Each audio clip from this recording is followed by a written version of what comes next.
بیننده‌های عزیز و ارجمند، امروز دوم مارت سال 2025 در جمهوری عزیز ما تاجیکستان صاحب استقلال انتخابات وکیلان مجلس نمایندگان مجلس عالی جمهوری تاجیکستان و وکیلان مجلس های محلی نمایندگان خلق برگزار می شود. حالا ساعت 5:50 گروه ایجادی تلویزیون سیما در مؤسسه تحصیلات میانه عمومی رقم یکم شهر پنجکین که اینجا اچسک انتخاباتی رقم 5 فعالیت میکند قرار داریم. رسا ساعت 6 انتخاب کنندگان به این اچسک انتخاباتی می آیند و در اساس قانون‌های عمل کننده جمهوری تاجیکستان به طرفداری نامزدهای ارزنده و انتخاب گردهشان رای می‌دهند. مورد ذکر است که دیگر گروه‌های ایجادی تلویزیون سیما نیز از دیگر اچسک‌های انتخاباتی در شهر پنجکین و جماعت‌های دهات برای شما گزارش‌های مشخص را از جریان این معرکه مهم سیاسی پیشنهاد می‌کنند. در اچسک انتخاباتی رقم 5 واقع در بینای مؤسسه تحصیلات میانه عمومی رقم یکم شهر پنجکین رسا ساعت 6 صبح با صدا دادن سرود ملی جمهوری تاجیکستان معرکه انتخاب وکیلان مجلس نمایندگان مجلس عالی جمهوری تاجیکستان و مجلس های ولایتی و شهری آغاز یافت. در جریان این گزارش ما با رئیس اچسک انتخاباتی رقم 5 رسولова سلامت هم صحبت شدیم. امروز دوم مارت سال 2025 در تمام قلمرو جمهوری تاجیکستان روز انتخابات وکیلان مجلس وکیلان خلق شده میگذارد. در اچسک انتخاباتی رقم 5 که در حدود مؤسسه تحصیلات میانه عمومی رقم 1 به نام ایوان پتروویچ رزین جای داده شده است، ما 1759 نفر آوازدهندگان موجودند که از آنها 891 نفرشان زنها می باشند. در اچسک برای انتخاب نامزدهای ارزنده جمهوری تاجیکستان همه چیز آماده می باشد و کابینه های انتخاباتی آماده می باشد. 25 نفر بار اول آوازدهندگان موجودند. آن نفرانی که در اچسک انتخاباتی ما بیمار می باشند که آنها 7 نفر را تشکیل می دهند. البته ما بسیار آمادگی ها دیده ایستادیم. آنها با یاری اعضایان رئیسان اچسک های انتخاباتی به نزد آنها رفته بیماران آواز خود را می دهند. تشکر. ناگفته نماند که در این اچسک انتخاباتی چند نفر شهروندان باری اول در این معرکه سیاسی شرکت ورزیدند. ضمن صحبت یکی از جوان دخترانی که باری نخست رأی خیش را به طرفداری نامزدها و حزب‌های سیاسی تاجیکستان داده بود اندیشه هایش را چنین ارزیابی کرد. شریپова نازنین. در کجا میخونی؟ در کالج طبی شهر پنجکین. من امروز اولین بار تو در انتخابات اشتراک داری. چی گفتنی هستی؟ من به نامزدهای ارزنده آواز دادم. من امید دارم که نامزد انتخاب کرده من برای پیشرفت آبادانی شهر پنجکین، ولایت سوغد و جمهوری تاجیکستان سهم خود را گذارد. مورد ذکر است که ساکنان محله سوی زیبان انتخاب کنندگان پس از با قطعه‌های رای پرتافتن ورقه‌های انتخاباتی به ما اظهار داشتند که ما می‌خواهیم آن نامزدهای ارزنده‌ای که ما به طرفداری آنها رای دادیم و آن احزاب سیاسی که از روی قانون در جمهوری تاجیکستان عمل می‌کنند پس از رسیدن به پیروزی و انتخاب شدن برای آبادانی جمهوری عزیز ما تاجیکستان ولایت سوغد شهر باستانی پنجکین با تشبس‌های وطن دوستانه و سازنده خویش سهم می‌گذارند، زیرا انتخاباتی که امروز برگزار گردید برای رشد تاجیکستان و بلند برداشتن سطح و صفت زندگی مردم و در مجموع برای جهانیان معرفی کردن کشور عزیز تاجیکستان اهمیتی بسا کلانی سیاسی دارد. من سید مرادوف خورشید سنگین مرادویچ شکرانه ملت میکنم، شکرانه تنجی دولت میکنم، شکرانه جناب عالی میکنم که امروز ما آزاد هستیم در تاجیکستان آزاد با شرف آزادی آمده در این مؤسسه تحصیلات عمومی رقم 1 آزاد آواز دادیم. امروز معرکه است، معرکه سیاسی، معرکه که تقدیر دولت تقدیر ملت ما حل می شود.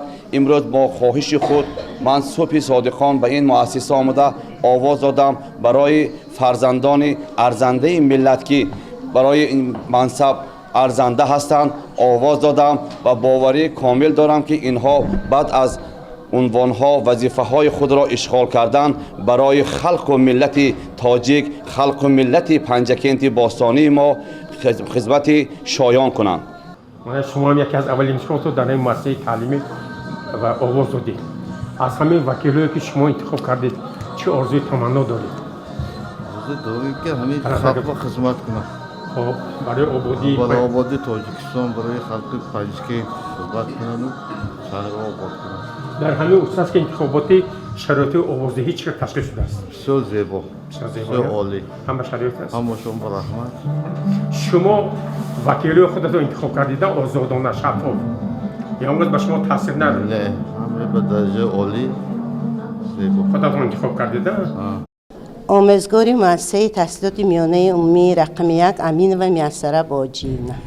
در مؤسسه تحصیلات میانه عمومی رقم 1 که حوزه انتخاباتی اوچسک رقم 5 حسابیده می شود محله سوی زیوان، ما تا چند وقت است که تیاری خوب دیده ایستاده‌ایم و امروز نیز ما از طرف آموزگاران همه با این معرکه مهمی سیاسی تیاری خوب دیده همه انتخاب کنندگان را با یک خرسندی با یک مهمان نوازی پیشواز گرفته ایستاده‌ایم. همه انتخاب کنندگان از روی گذشتن همین معرکه معلوم است که یک شفاف گذرانیده ایستاده‌ایم و همه انتخاب کنندگان با یک قاعده قانون رعایت نموده همه ما آنها را به این درگاه مقدس پیشواز گرفته ایستاده‌ایم. با ابتکار پرزیدنت جمهوری تاجیکستان اساسگزار صلح و وحدت ملی امام علی رحمان این معرکه های سیاسی با سروری آن کس خیلی شفاف میگذرد و شکر آن داریم که چنین سروری ابرمردی کارگردان داریم و شکر آن میگذاریم که در آینده وکیلانی که انتخاب کرده میشوند برای خلق و وطن ما خدمت شایانه نموده همه انتخاب کنندگان را از کار خودشان راضی کنند. طوری در بالا ما اشاره کردیم خبرنگاران ما از دیگر участкаҳои انتخاباتی نیز گزارش‌های خیش را آماده کردند که حالا منظوری شما می شود. انتخابات افاده حکمیت به واسطه خلق عنصری مهمی تامین کننده اشتراک مستقیم مردم در حیات سیاسی دولت، تحکیم استقلالیت دولتی و تامین ثبات و آرامی جامعه می باشد. شروع از ساعت 6 مارت سال روان ساکنان شهر پنجکند با حس بلند مسئولیت شناسی در حوزه و участкаҳои انتخاباتی حاضر می شدند. در участка انتخاباتی رقم 7 که واقع در مؤسسه تحصیلات میانه عمومی رقم 47 جایگیر بود، مردم گروه با روحیه بالیده حاضر می شدند و طبق طلبات و مقررات کمیسیه مرکزی انتخابات و رای پرسی جمهوری تاجیکستان به نامزد ارزنده خویش آواز می دادند. برای قشرهای گوناگون جامعه شرایط مناسب آوازدهی و وارد شدن به участка انتخاباتی تشکیل شده بود. گروه ایجادی ما در участка انتخاباتی رقم 7 که در مؤسسه تحصیلات میانه عمومی رقم 47 قرار دارد حضور دارند. در اینجا انتخابات از ساعت 6 صبح آغاز گردیده برای انتخاب کنندگان همه شرایط ها فراهم آورده شده است. حالا ما می رویم به نزد رئیس участка انتخاباتی تا بپرسیم که تا این زمان چند فایز انتخاب کنندگان به حوزه انتخاباتی حاضر شدند و به جانبداری نامزد ارزنده خود آواز دادند. من خلف عمر رئیس حوزه نمره 7 قاقری از ساعت 6 صبح تا همین ساعت 8 در این محله تقریبا 30% اهالی آواز خود را دادم. برای ما قطعه انتخاباتی تشکیل شده متخصصای ما با اونجا با نزدی همون بیمارا رفتگی ها در خانه خود آوازشون رو داشتن نازنین.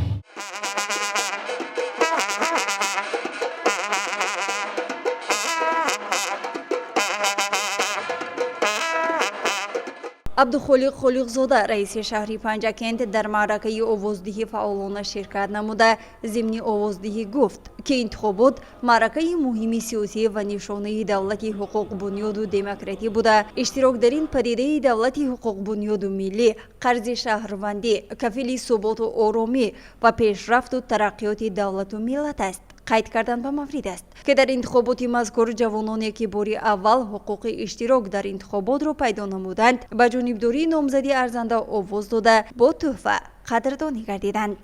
من بابای و نازنین باری اول است که در انتخابات اشتراک میکنم. امروز من به مقصدی آن آمدم که نامزدی انتخاب کرده من در آبادانی و پیشرفت کشوری عزیزم سهم خود را گذارد. انتخابات همچون معرکه مهم سیاسی از هر یک شهروندی کشور به خاطر رشد و آبادی فردای مملکت و آسایش نسل‌های آینده فرهنگ بلند سیاسی، حس وطندوستی و مسئولیت شناسی را تقاضا می‌نماید. نقش انتخابات همچون چاره‌بینی مهم سیاسی در رشد جامعه نظر است می باشد. با اعتماد کامل می توان گفت که تمام دستاوردها و موفقیت‌هایی که مردم شریف تاجیکستان در طول سالهای صاحب اختیاری به آنها نایل گردیده است محض ثمره پدیده سیاسی انتخابات به شمار می رود. رئیس کمیته اجرایی حزب خلق دموکراتی تاجیکستان در شهر پنجکند مرادزاده مستانه نیز در انتخابات اشتراک نموده قید نمود که یکی از بزرگترین و نادرترین دستاوردهای جمهوری تاجیکستان در سالهای اولی صاحب اختیاری قبول کانستیتوسیای جمهوری تاجیکستان محسوب می شود. قبول این سند سرنوشت ساز زمینه گذاشت تا دورنمای رشد و پیشرفت تاجیکستان همچون دولت دموکراتی صاحب اختیار حقوق بنیاد دنیوی و یگانه معین کرده شود. انتخابات در حیات سیاسی و رشد جامعه نقش مهم می‌بازد زیرا آن یکی از رکن‌های اساسی نظام دموکراتی محسوب می‌گردد. باعث افتخاری و شکرگزاری است که در اساس سیاست خردمندانه اساسگذار صلح و وحدت ملی پیشوای ملت پرزیدنت جمهوری تاجیکستان رئیس معظم حزب خلق دموکراتی تاجیکستان امروز انتخابات وکیلان مجلس نمایندگان مجلس عالی جمهوری تاجیکستان وکیلان خلق ولایت و شهر در سراسر جمهوری با یک شکوه و شهامت خاصه برگزار گردیده است. انتخابات باعث پیشروی و افتخار هر یک فرد جمهوری تاجیکستان می باشد. برنامه پیش از انتخاباتی حزب خلق دموکراتی تاجیکستان که برای سالهای 2025-2030 همچون حجت راهنما به تصویب رسیده بود، ساحه‌های رشد داخلی و مهم خواجگی خلق را در نظر داشته در بر گرفته است. ما حزبیان همیشه جانبدار سیاست خردمندانه اساسگذار صلح و وحدت ملی پیشوای ملت هستیم. به همگان توصیه دادنی هستم که برای 5 سال آینده تاجیکستان درخشان سهم خود را گذارند. انتخابات نه تنها یک روند رسمی بلکه وسیله مهم پیوند میان خلق و دولت می باشد. آن نه تنها به اعتراف رسمی نهادهای سیاسی مساعدت می کند بلکه ثبات و رشد استوار جامعه را نیز تامین می نماید. من خالو حمیده رئیس شورای سابقه داران حزب خلق دموکراتی تاجیکستان در شهر پنجکی می باشم. امروز به همگان معلوم است که دوم مارس سال جاری انتخابات مجلس نمایندگان مجلس عالی جمهوری تاجیکستان و مجلس‌های محلی، ولایتی، شهری و جماعت‌های دهات برگزار می‌گردد. من هم یک فردی هستم که امروز برای نامزدهای ارزنده خود آواز خود را می‌دهم و امیدوار هستم که در آینده برای آبادی کشور همیشه کوشش و غیرت می‌نمایم. اساسگذار صلح و وحدت ملی پیشوای ملت پرزیدنت جمهوری تاجیکستان محترم امام علی رحمان در پیام خود به مجلس عالی جمهوری تاجیکستان از 28 دکبر سال 2024 درباره سمت‌های اساسی سیاست داخلی و خارجی جمهوری قید نمودند که انتخاباتی در پیش ایستاده باید طبق کانستیتوسیه و قانون‌های جمهوری تاجیکستان شفاف و آزاد و در سطح بلند برگزار گردد و انتخاب کنندگان نامزدهای ارزنده خود را интихоб намоянд. гуфтаҳои сарвари давлатро раисон ва комиссияҳои участкаҳои интихоботӣ сармашқи кори худ қарор дода, дар участкаи интихоботии рақами 8 ки дар муассисаи таҳсилоти миёнаи умумии рақами 29 ҷойгир аст, ҳама шароитҳо муҳайё буд ва интихобкунандагон ба ҷонибдории вакили арзандаи хеш бемамоният овоз медоданд. من رحمان خلزاده ستاره کاتبی участкаи 8 در участкаи ما 2011 نفر آوازدهندگان به قید گرفته شدند. در عین زمان زیاده از 35% آوازدهنده تشریف آورده آواز خود را گذاشتند. در участкаи ما 17 نفر معیبان هستند که کته سیار روانه کرده شد. бояд қайд намоем ки овози ҳар як интихобкунанда барои тақдири минбаъдаи давлату миллат ҳалкунанда мебошад. яъне иштирок дар интихобот ин саҳм гузоштан ба инкишофу пешравии кишвар аст. таҷрибаи баргузории интихоботҳо дар ҷумҳурии тоҷикистон нишон медиҳанд ки мардуми сарбаланди кишвар дар ин маъракаи муҳими сиёсӣ бо рӯҳияи идона ва фаъолона иштирок намуда барои тақдири ояндаи худ бетараф нестанд. дар вилояти суғд дар умум барои дар сатҳи баланд баргузор намудани интихобот 13 ҳавзаи интихоботии ҷумҳуриявӣ, 70 ҳавзаи вилоятӣ, 680 ҳавзаи шаҳриву ноҳиявӣ ва 176 участкаи интихоботӣ ташкил карда шудааст. интихоботи вакилони маҷлиси намояндагони маҷлиси олии ҷумҳурии тоҷикистон ва маҷлисҳои маҳаллии вакилони халқ яке аз чорабиниҳои муҳими сиёсӣ дар кишвар маҳсуб мешавад. иштироки фаъоли шаҳрвандон дар маъракаи муҳими сиёсӣ нишонаи болоравии маърифати сиёсӣ мебошад. ҳар як раъйи додаи мардум дар пешрафти давлат ва таҳкими сулҳу ваҳдат нақши муҳим дорад. айни замон мо дар участкаи интихоботии рақами 8 ки дар муассисаи таҳсилоти миёнаи умумии рақами 29 ҳаст ҳозир дорем. дар ин ҷо интихобот дар сатҳи олӣ доир гардида истодааст. гузоришҳои гурӯҳи эҷодии мо аз муассисаҳои таҳсилоти миёнаи умумии рақами 30, 34, 15 ва 71 шаҳр манзури шумо мегардад. маъракаи муҳими сиёсӣ интихоботи вакилон ба маҷлиси намояндагони маҷлиси олии ҷумҳурии тоҷикистон, маҷлисҳои вакилони халқи вилояти суғд ва шаҳри панҷакен дар массаҳои таҳсилоти миёнаи умумии рақамҳои 15, 71, 30 ва 34 шаҳри панҷакен воқеан дар як фазои омодагии ҳаматарафа бо фараҳу шодмонӣ ва умедҳои интихобкунандагон баргузор гардид. муассисаи таҳсилоти миёнаи умумии рақами 15 омӯзгори ин таълимгоҳ пиромони ҷараёни овоздиҳии интихобкунандагон ба мо чунин иттилоъ дод. имрӯз дар санаи 2 марти соли 2025 дар саросари кишвари азизамон тоҷикистони соҳиби истиқлол маъракаи муҳими сиёсӣ интихобот баргузор гардида истодааст. ин интихобот оид ба интихоби вакил ба маҷлиси намояндагони олӣ ҷумҳуриявӣ, вилоятӣ ва маҳаллии халқ баргузор мегардад. интихобкунандагон дар интихобот озодона овоз дода вакили дилхоҳи худро интихоб мекунанд. айни ҳол мо дар ҳавзаи интихоботии зардолзор 2 қарор дорем. шумораи интихобкунандагон аз ин ҳавза 4386 нафар мебошанд ва бо боварии комил гуфта метавонам ки интихобот имрӯз бо як рӯҳии баланди миллӣ мегузарад. мардум вакилони дилхоҳи худро интихоб менамоянд ки дар оянда барои пешрафт ва рушди ҷомеаи тоҷикистони азизи мо саҳми арзандаи худро мегузоранд. яке аз ҷавононе ки бори аввал дар синни 18-солагӣ дар ин интихобот ширкат варзид бо як ифтихор сухан гуфт ва изҳор дошт ки ҷавонон сиёсати пешвои муаззами миллатро ҳаматарафа дастгирӣ мекунанд ва он номзадҳои арзанда ва ҳизбҳои сиёсие ки онҳо дар интихоботи имрӯза ба ҷонибдорияшон овоз доданд дар рушду нумӯи тоҷикистони азизи мо саҳми хишро мегузоранд.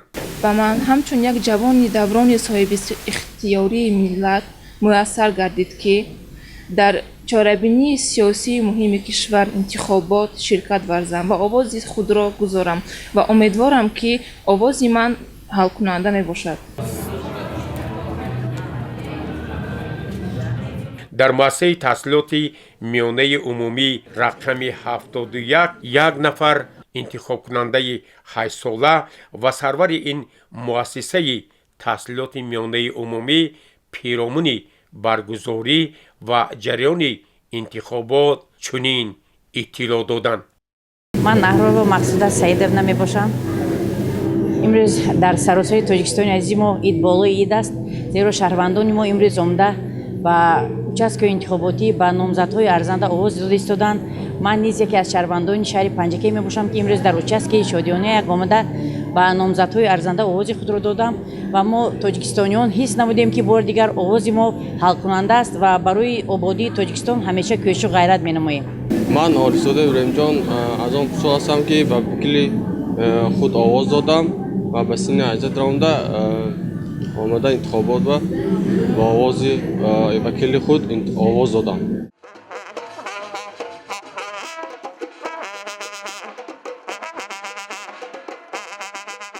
در مؤسسه تحصیلات میانه عمومی رقمی 30 شهر پنجکی نیز در انتخابات ساکنان این محله خیلی خوب شرکت ورزیده برای پیشرفت تاجیکستان عزیز ما به طرفداری نامزدهای ارزنده و حزب‌های سیاسی کشور رای دادند. در مؤسسه تحصیلات میانه عمومی رقمی 34 به نام عبدالرحمن جامی شهر پنجکین ضمن آوازدهی یک نفر معیوب اندیشه هایش را با خبرنگاران ما اینطور بیان کرد. من عزیزکوفا کامیلا امروز روز انتخابات عمومی جمهوری من به انتخابات آمدم که آواز خود را با وکیل ارزنده دهم. من باوری دارم که وکیلی که من انتخاب نمودم من بعد برای آبادی دیارمان سهم خود را میگذارم. اینچنین در این участковый انتخاباتی شهروند 18 ساله که بار اول در انتخابات اشتراک داشت کتاب تحفه کرده شد. رئیس участковый انتخاباتی مؤسسه تحصیلات میانه عمومی رقمی 34 پیرامون جریان انتخابات و اشتراک انتخاب کنندگان با گروه خبرنگاری ما چنین معلومات داد. من رئیس حوزه участковый رقمی 3 لب چشمه کریم و گلسره هستم. در حوزه ما 1594 نفر آوازدهندگان هستند. تا این دم 853 نفر آواز دادند. شماره بار اول آوازدهندگان 20 نفر، معیوبان و بیماران 16 نفر. برای معیوبان قوطی سیار آماده شده است.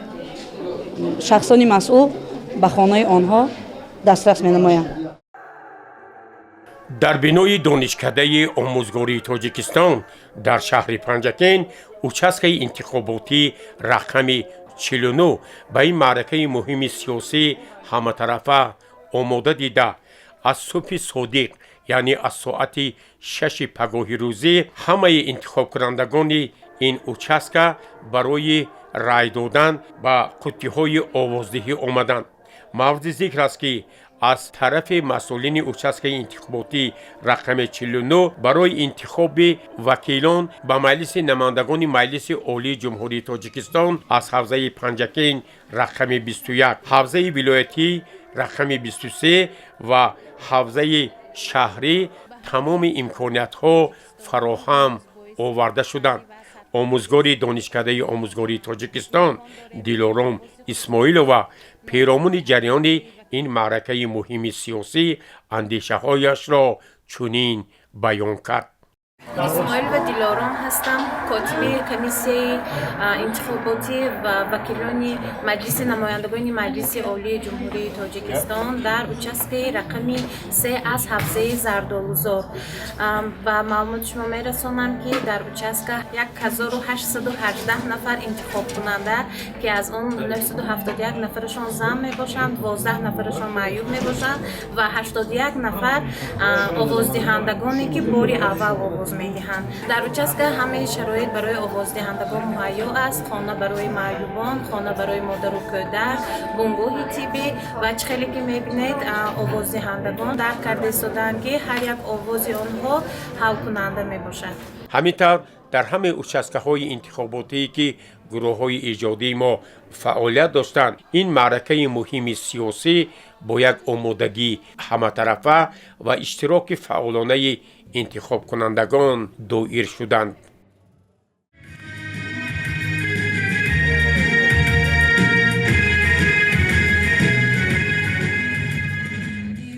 имрӯз дар саросари кишвар интихоботи вакилони маҷлиси намояндагони маҷлиси олии ҷумҳурии тоҷикистон ва маҷлисҳои маҳаллии вакилони халқ бо рӯҳияи идона ва иштироки фаъолонаи интихобкунандагон ҷараён дорад.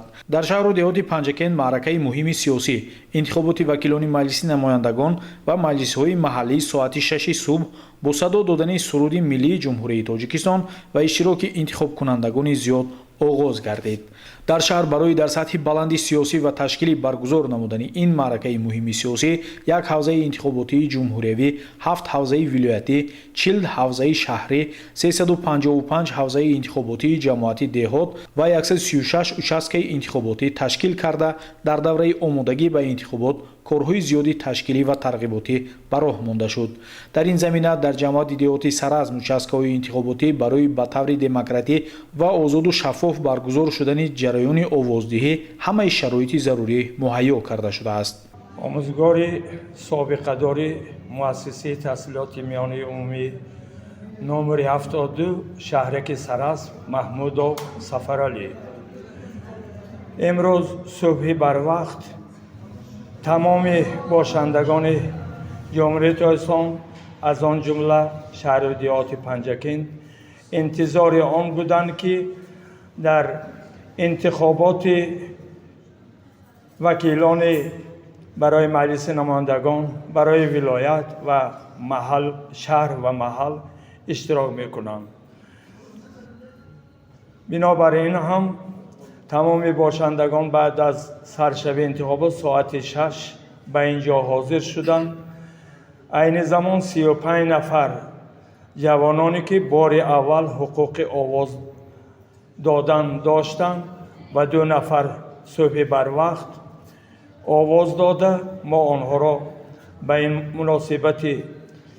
муносибат табрик намудем. айни замон дар ин лаҳза мана соат наздик 12 шуд. аз 1736 нафар овоздиҳандагон наздик 700 нафар овози худро барои номзадҳои арзандаи худ доданд ва мо умед дорем ки ин номзадҳои арзандае ки имрӯз интихоб мекунем оянда дар ободонӣ ва гулгулшукуфии кишвари азизамон Тоҷикистон саҳмгузор мешаванд. бинобар ин ман тамоми бошандагонро ба ин рӯзи интихобот табрик ва муборакбод менамоям. Сидиқ Фирзолдин Асубович, раиси комиссияи участки интихоботи номери 17 шаҳраки Саразм. имрӯз аз субҳи барвақт мардуми бошандаи шаҳраки Саразм ба ҳавзаи участки интихоботи номери 17 ворид шуда ба номзади арзандаи худ овози худро доданд.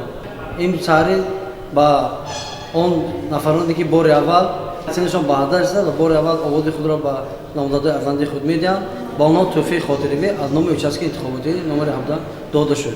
мо боварии комил дорем ки ҳамаи шаҳрвандон яъне ки бошандагони шаҳраки Сараз ба участка ҳозир шуда ба номзади арзандаи худ овози худро медиҳанд. дар участки интихоботи номери 17 шаффофият пойдор аст. ҳама аз рӯи интихоби худ номзадаи арзандаи худ овози худро дода истоданд. дар интихоботи соли равон аз шаҳру деҳот 182108 нафар интихобкунандагон ба рӯйхат гирифта ба онҳо хабарнома дастрас карда шудааст. аз шумораи умумии интихобкунандагон 6756 нафар бори аввал овоз медиҳанд.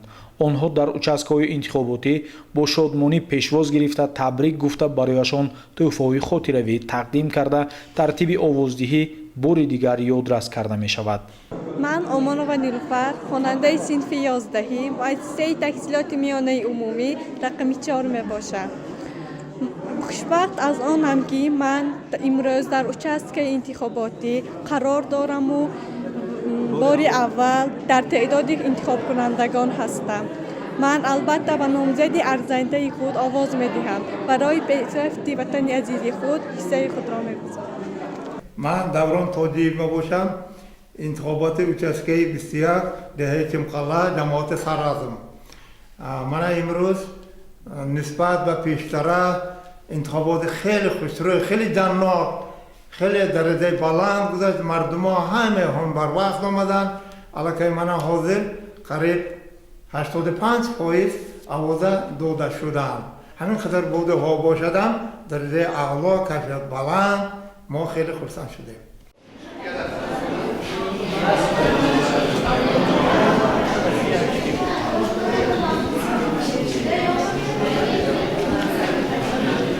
من اسماعیل و منیژه از دهه باسانده برای انتخاب کنی نامزد ارزنده آمدم. از جای خودم آوازیه آمدم.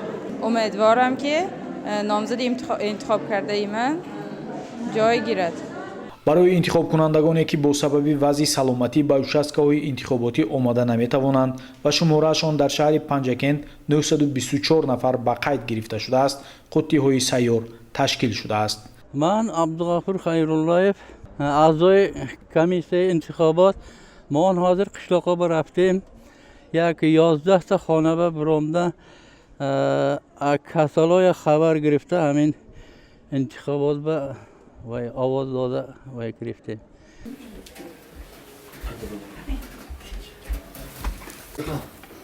مرحمت بیتون من اول شما رو تبریک کنم با ایدی امروز شما رو تبریک با روزای اولی بهار تبریک بهارای بخاصیت شود انتخاباتای بخاصیت شود همه انتخاب شده ها سیرکارن با کارکاشان خدا برار عطا کند. تاجیکستان گل شکوفان ما همیشه آباد باشد چون که خلقش از پی زندگی از پی آبادی همه امروز خداگوی آن که چکلی که گل شکوفان است با از این هم بهتر و خوبتر شود. همه شما هم به تن جان سیاد عمری دراز روزگار تنج فرزندک‌های با توفیق و با انصاف چه گویم بسیار میخواهم که تمام خوشی‌های حیات و روزهای اولی بهار و درکای شما هر یکی شما تق کرده وارد درگاه شما باشند. همیشه سربلند باشیدون، سرشار باشیدون، مهنت دوست باشیدون، از پی آبادی تاجیکستان گل شکوفانی ما باشیدون. تشکری بسیار برای آمدگی. هم تو امیرت می؟ انا معلومه دیده اونجا معلومه رحمت